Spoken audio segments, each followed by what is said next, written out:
Paz do Senhor, nós vamos falar hoje de Levítico 4, 5 e 6. Na verdade, esses capítulos, como os 3 anteriores, está falando da forma que deverão ser feitos os sacrifícios ao Senhor para expiação do pecado. Então, na verdade, ele vai falando de vários tipos de sacrifícios, mas o ritual do sacrifício é muito parecido em todos eles. Então, deverá ser pego um animal, e aí fala-se de animais diferentes, dependendo da situação. E para cada tipo de situação, o animal que será pego, ele será levado até a entrada da tenda, né? Da tenda do sacerdote. É degolado esse animal. O sangue desse animal, a Bíblia fala que o sacerdote, com o dedo, asperge 7 vezes naquele altar, naquele véu do altar, o sangue desse animal. E também faz, então, leva ele lá para fora, para a mesa do holocausto, e eles ali queimam esse animal, e essa oferta, então, é suave ao Senhor, é um cheiro suave ao Senhor. Mas, em cada tipo de situação que eles vão ensinando, né, que Moisés vai passando ao povo, ele vai falando que esse povo, uma vez que faça esse ritual, serão perdoados. E aí o que me chamou a atenção em relação a esse tipo de situação, de comportamento, é que obviamente que o Senhor queria sim o sacrifício, eles precisavam ter uma perda ali, porque esse animal fazia parte do rebanho de cada um deles, mas eles precisariam entender, na verdade, aquilo que eles haviam feito de errado. E isso, então, era o motivo do ritual. Eles precisavam ir até o sacerdote e colocar aquele animal à disposição do sacerdote e dizer, ó, eu estou colocando este animal à sua disposição para que seja feito o sacrifício, porque eu errei aqui. Eu errei ali, eu errei nessa situação, eu errei nessa outra situação. Um dos rituais que o Senhor fala e que ensina através de Moisés é, por exemplo, quando eles juram falsamente não terem pego algo do seu irmão. Então, eles foram pegos, foram descobertos, mas naquele momento eles dizem que não. Então, essa pessoa até pode vir a ter um perdão, porém, ela terá que fazer ali a entrega e o sacrifício. Outra situação que o Senhor também fala que deveria ter um sacrifício é quando eles erram até sem saber que erram. A Bíblia fala, quando o pecado for feito com ignorância, né? Então, não é uma ignorância de brutalidade, mas é uma ignorância de falta de conhecimento. Mesmo sendo com falta de conhecimento, não deixa de ser um erro. E uma vez o erro sendo visto, descoberto, e eles entendendo que ali houve uma falha, eles precisariam fazer um sacrifício. Então, isso hoje também serve para nós. Muitas vezes nós falamos assim, o Senhor não toma culpado por inocente, mas muitas vezes nós estamos errando sim.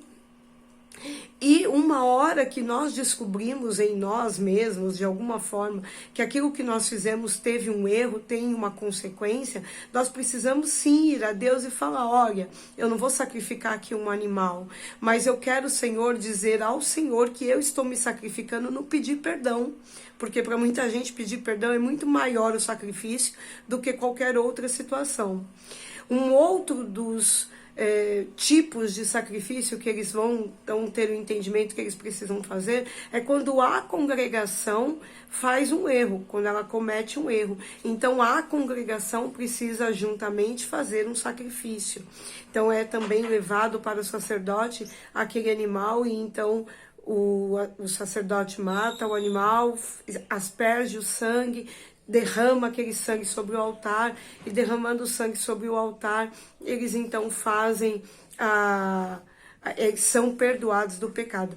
E também é outra coisa que me chama a atenção nesses capítulos aqui, é que em tudo que eles estão sendo sinalizados que eles erraram, em tudo o Senhor libera o perdão. Então, mesmo naquela época que as pessoas eram mais difíceis, mais duras, e os pecados precisariam sim ser tratados de uma maior severidade, ainda assim, no final de todas as situações, o Senhor tem perdão para cada um daquele povo. Então entra naquilo que nós falamos também no finalzinho de Êxodo.